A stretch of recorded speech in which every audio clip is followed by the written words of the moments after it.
Hey, what's up guys? Rev here. As many of you would probably agree, censorship sucks, and it's something that's only getting worse in all sectors of entertainment as time passes.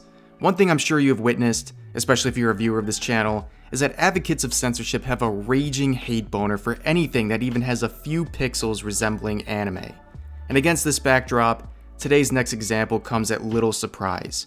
Top Hat Studios released this tweet that got a lot of attention regarding their game called Sense, a Cyberpunk Ghost Story, which came out on PC a few months ago. To describe it quickly, it's a horror game mixing cyberpunk with traditional Cantonese folklore. It takes place in a futuristic neo-Hong Kong setting with paranormal themes and blah blah blah.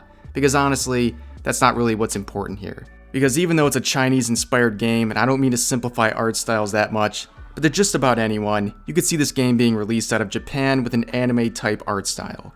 And just like anything from that realm, it's slated to be cancelled by outrage culture from the West.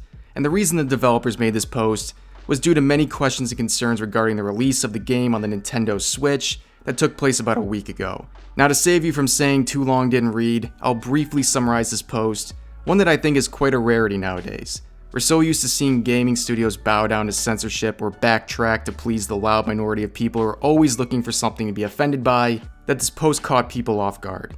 It basically says that with the release of the game on the Switch, the company will not be censoring the game in any way, shape, or form, whether it's the dangerous violence or the scary quote-unquote pornography of the game, which is very tame if I might add.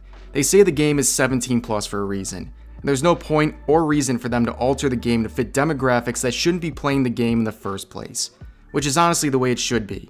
I always find it ironic that 17 plus rated games are expected to be clean from violence or even a little animated titty here and there.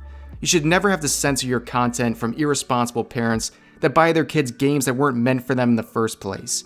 And let's be real, most of the people complaining about this stuff have never even played the game, maybe don't even care about what's being seen. They just want to feel important by censoring or putting their stamp on someone else's creation through their little power trip.